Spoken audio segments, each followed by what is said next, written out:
मैले शब्द। एक गांव में एक बहुत समझदार और संस्कारी औरत रहती थी।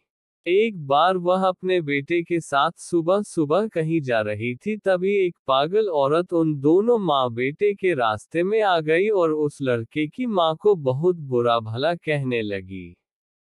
इस पागल औरत ने लड़के की माँ को बहुत सारे अपशब्द कहे, लेकिन फिर भी उस औरत की बातों का माँ पर कोई असर नहीं हुआ और वह मुस्कुराते हुए आगे बढ़ गई। जब उस पागल औरत ने देखा कि इस औरत पर तो उसकी बातों का कोई असर ही नहीं हो रहा है, तो वह और भी गुस्सा हो गई और उसने सोचा कि मैं और ज्यादा बुरा बोलती हूँ। अब वो पागल औरत उस लड़के की माँ, उसके पति और परिवार के लिए भला बुरा कहने लगी। लड़के की माँ फिर भी बिना कुछ बोले आगे बढ़ते रही। काफी देर भला बुरा कहने के बाद भी जब सामने से कोई प्रतिक्रिया नहीं आई, तो पागल औरत थककर लड़के की माँ के रास्ते से हट गई और दूसरे रास्ते पर चली गई।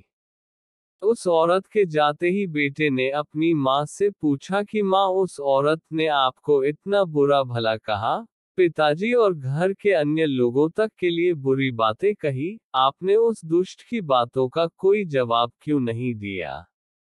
वो औरत कुछ भी जो मन में आया बोलती रही और आप मुस्कुराती रही। क्या आपको उसकी बातों से जरा भी कष्ट नहीं हुआ? उस समय माँ ने बेटे को कोई जवाब नहीं दिया और चुपचाप घर चलने को कहा। जब दोनों अपने घर के अंदर पहुंच गए, तब माँ ने कहा कि तुम यहाँ बैठो, मैं आती हूँ। कुछ देर बाद माँ अपने कमरे से कुछ मैले कपड़े लाए और बेटे को बोली कि यह लो, तुम अपने कपड़े उतारकर ये कपड़े पहन लो। इस पर बेटे ने कहा कि ये कपड़े तो बहुत ही गंदे हो रहे हैं और इनमें से तो तेज दुर्गंध आ रही है।